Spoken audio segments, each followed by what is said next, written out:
Sri Lanka is an island, but its story is far larger than its size on any map. For thousands of years, this land sat quietly at the center of the Indian Ocean, where trade routes crossed empires past and beliefs took root. Long before modern borders existed, ships from India, Arabia, China, and later Europe anchored along these shores. They came for spices, gemstones, and cinnamon, but they left behind layers of culture, faith, and conflict that still define the island today. Here, history is not confined to museums. It rises from the jungle in the form of ancient capitals carved directly into stone, built with brick, water, and belief.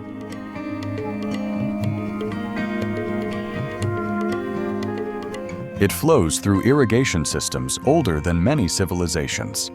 And it survives in rituals, cities, and landscapes that continue to shape daily life.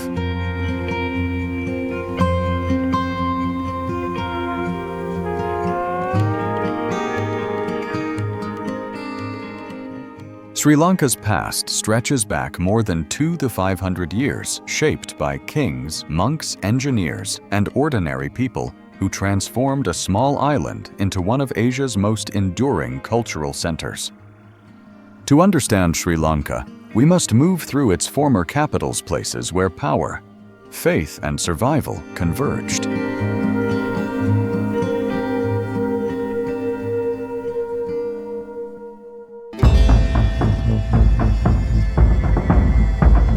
Sigiriya, a city built on fear and genius.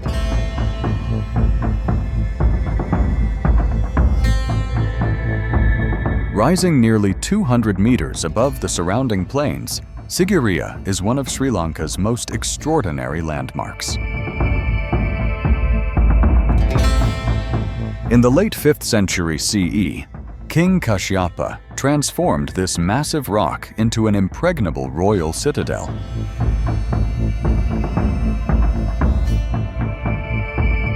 His motivation was not ambition alone, it was fear.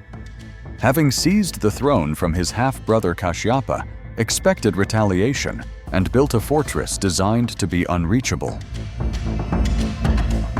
But Sigiriya was far more than a military refuge. At its base, elaborate water gardens, moats, and fountains were engineered with a hydraulic system so advanced that parts of it still function today.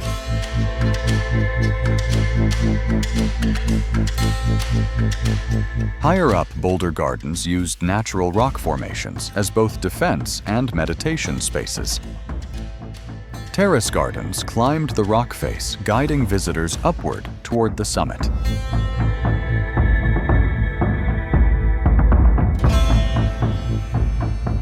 At the entrance once stood a colossal lion-shaped gateway, where a staircase passed between massive stone paws. Only the paws remain silent reminders of the structure's former scale. The rock face itself became an open-air gallery, once covered with hundreds of vibrant frescoes, known as the Sigiriya Maidens. Only a fraction survive, but they remain among South Asia's most celebrated ancient artworks. Despite its brilliance, Sigiriya was built on unstable power. When Kashyapa's brother returned with an army, a single moment of confusion on the battlefield led to the king's defeat. Rather than surrender, Kashyapa chose death, and Sigiriya's role as a royal capital ended. The fortress was later used as a monastery, then abandoned and swallowed by the jungle.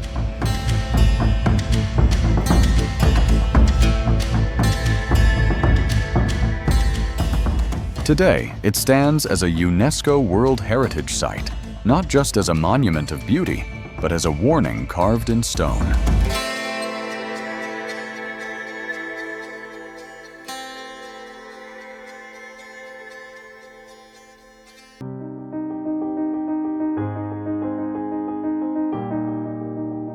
The Kandy Ella Railway, a journey through the highlands.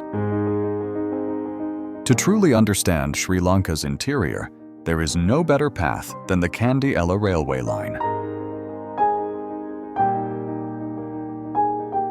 Originally built by the British in the 19th century, the railway was designed to move tea from the highlands to the coast.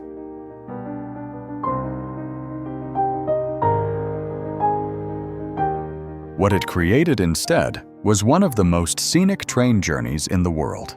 The train climbs slowly through mist-covered forests, tea estates, and remote villages.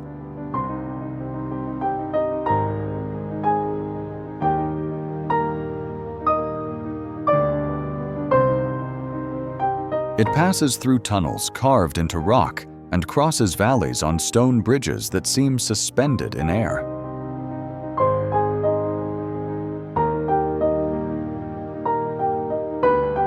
Along the route lies Nuwara Eliya, developed as a colonial hill station, and Patipola, Sri Lanka's highest railway station at nearly 1,900 meters above sea level.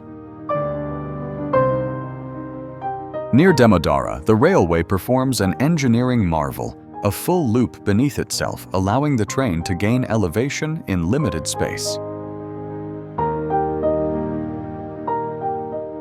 Waterfalls appear without warning, pouring down cliffs beside the tracks, merging with clouds rolling through the hills. The journey ends in Ella, a mountain town, surrounded by steep ridges and dense greenery. Nearby stands the Nine Arches Bridge, built entirely of brick and stone in 1921, without steel, still carrying trains more than a century later.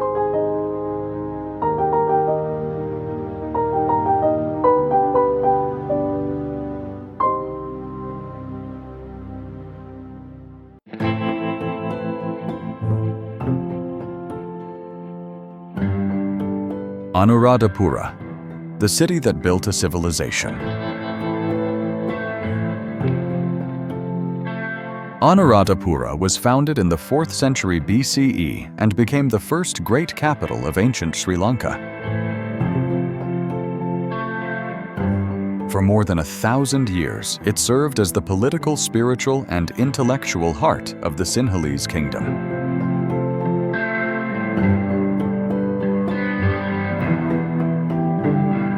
At its height, Anuradhapura was one of the most important Buddhist centers in the world.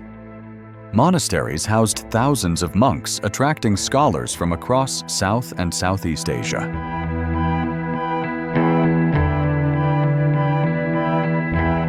The city was carefully planned, with reservoirs, canals, and roads designed to sustain both religious life and a growing population. Among its most remarkable monuments is the Jetavana Ramaya, a massive stupa built in the 3rd century CE.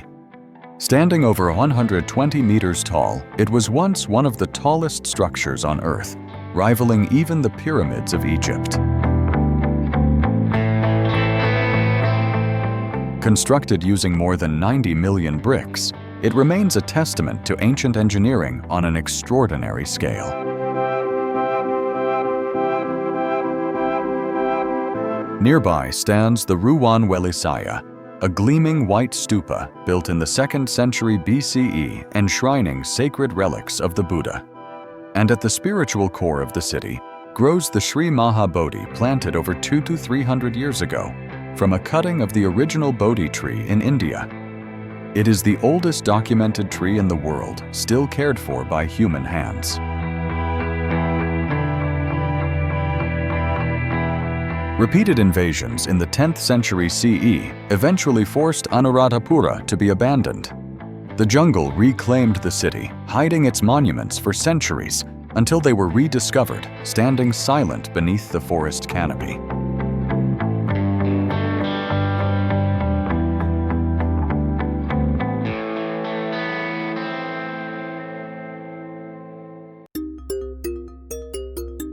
Polonnaruwa, power, water, and survival. By the 11th century, the Sinhalese kingdom shifted its capital to Polonnaruwa, seeking stronger defenses and a more strategic position. Unlike Anuradhapura, Polonnaruwa was fortified and compact, built to endure a more dangerous era. Today, it remains one of the best preserved ancient cities in Sri Lanka, offering a rare glimpse into medieval South Asian urban design. Under King Parakramabahu I, in the 12th century, Polonnaruwa reached its peak. His reign was marked not only by religious devotion, but by an unmatched focus on engineering and water management. The most ambitious achievement of this period was the Parakrama Samudra, a vast artificial reservoir covering thousands of hectares. It ensured year-round irrigation and reflected a guiding principle of the king. Not even a single drop of rainwater should flow to the ocean without being used. At the heart of Polonnaruwa lies the Gal Vihara, 4 colossal Buddha statues carved directly into a single granite cliff.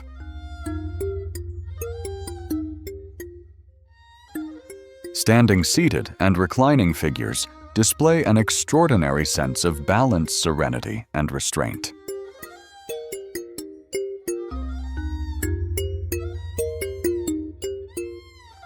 They are considered among the finest examples of Buddhist sculpture ever created on the island.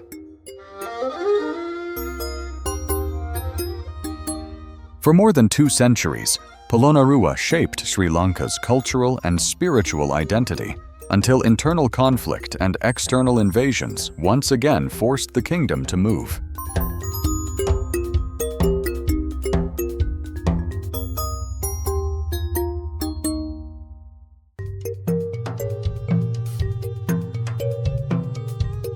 Dambulla Cave Temple, Stone Faith and Survival. Set high above the plains of central Sri Lanka, Dambulla Cave Temple is the largest and best preserved cave monastery on the island. Human presence here predates Buddhism by centuries.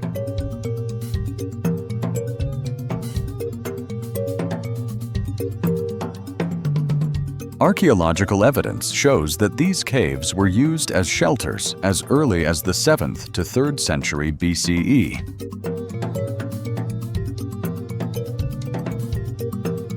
But Dambulla's spiritual transformation began in the 1st century BCE during a moment of political crisis.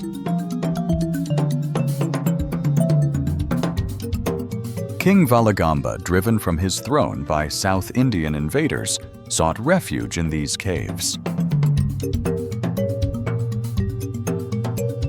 For more than a decade, Dambulla became both sanctuary and stronghold. When the king eventually reclaimed power, he returned to the site not with armies, but with devotion. The caves were expanded, transformed, and dedicated to Buddhism.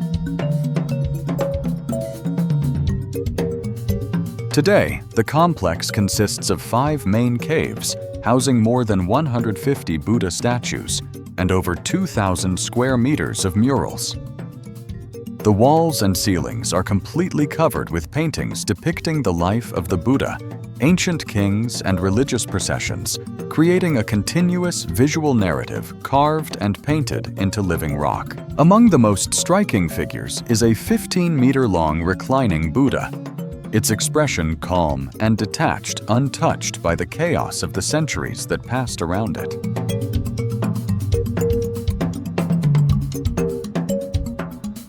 For over 2,000 years, Dambulla has remained an active place of worship. Pilgrims still climb the same stone steps, entering a space where history, art, and belief exist without interruption.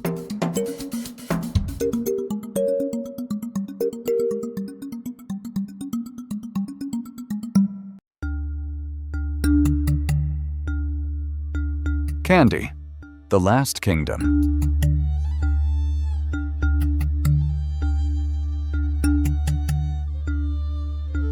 Hidden among forested hills, Kandy became Sri Lanka's final royal capital and its most enduring symbol of independence. For more than 3 centuries, Kandy resisted Portuguese, Dutch, and British domination. Protected by rugged terrain and fortified diplomacy, it remained unconquered long after the rest of the island fell under colonial control. At the heart of the city stands the Temple of the Sacred Tooth Relic, one of the most important religious sites in the Buddhist world. According to tradition, it houses a tooth of the Buddha himself.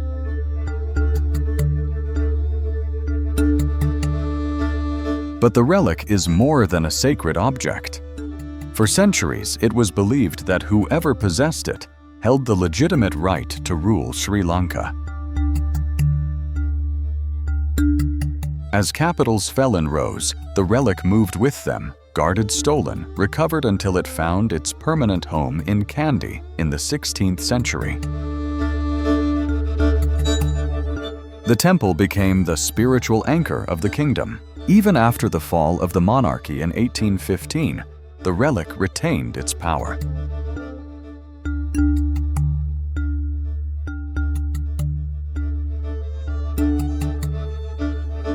To this day, national ceremonies and presidential inaugurations include rituals performed at the temple, reinforcing its role as a symbol of continuity and authority.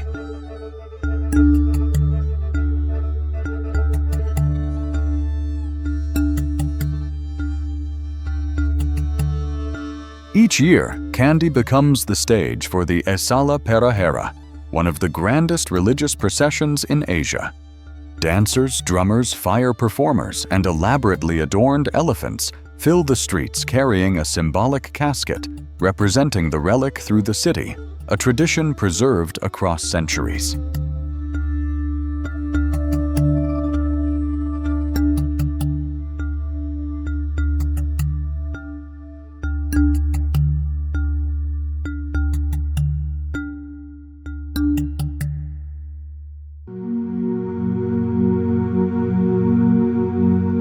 Yapahuwa, a fortress built for desperation.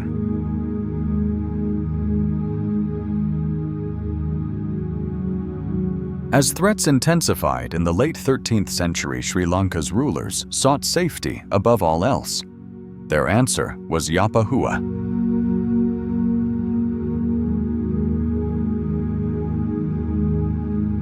Rising nearly 90 meters above the surrounding plains, this massive rock fortress served briefly as the capital under King Bhuvanekabahu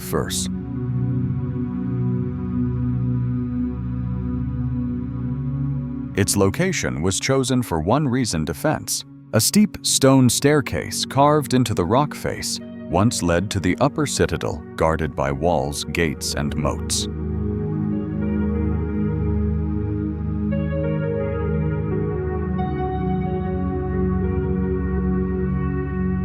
At the summit stood the shrine of the Sacred Tooth Relic, placed there not for grandeur, but for protection. Yapahuwa was designed to withstand invasion, but its strength was tested quickly. In 1284, South Indian Pandyan forces breached the fortress and seized the relic. With its loss, Yapahuwa's role as a capital ended almost as quickly as it began. Today, the ruins remain stark and exposed, less ornate than other capitals, but deeply revealing. Yapahuwa represents a moment when survival outweighed splendor and fear shaped architecture.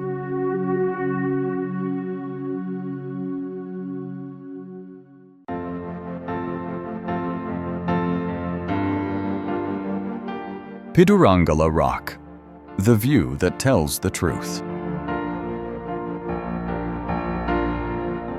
Just north of Sigiriya rises Pidurangala Rock, often overlooked yet older in spiritual significance.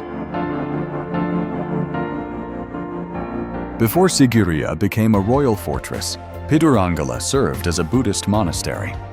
Monks displaced by Kashyapa's construction were relocated here, and a temple complex was built into the rock.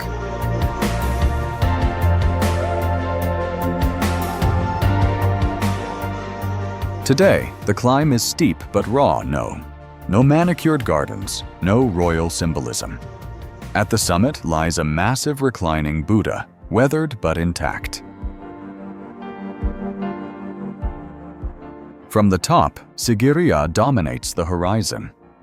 Seen from Pidurangala, the fortress loses its mystique and reveals its true nature, isolated, exposed, and strategically vulnerable. It is one of the most honest perspectives of Sri Lanka's most famous landmark.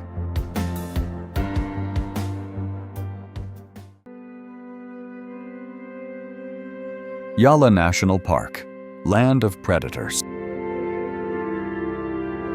In the southeast of the island lies Yala National Park, a landscape shaped by drought, conflict, and survival. Yala is best known for having one of the highest leopard densities in the world. Unlike dense jungles elsewhere in Asia, Yala's open scrubland allows rare visibility of these elusive predators.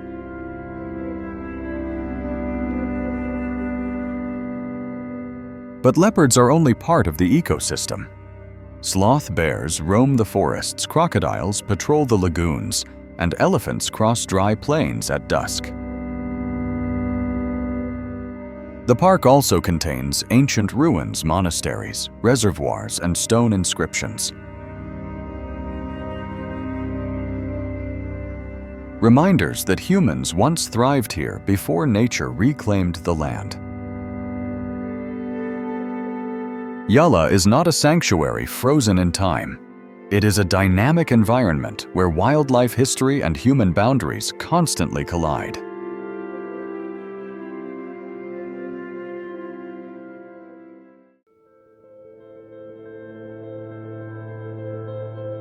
Gala Fort, where empires collided. On Sri Lanka's southwest coast stands Gale Fort, a city shaped by trade, conquest, and survival.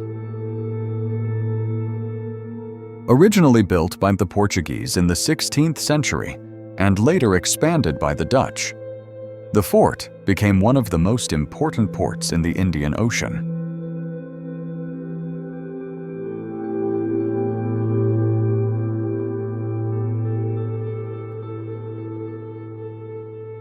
Its thick ramparts, bastions, and narrow streets were designed to withstand naval attacks, monsoons, and time itself.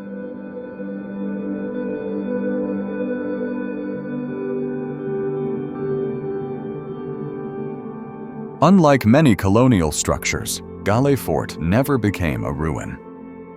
People live here still inside Dutch-era houses, beside colonial churches and mosques within walls built for war.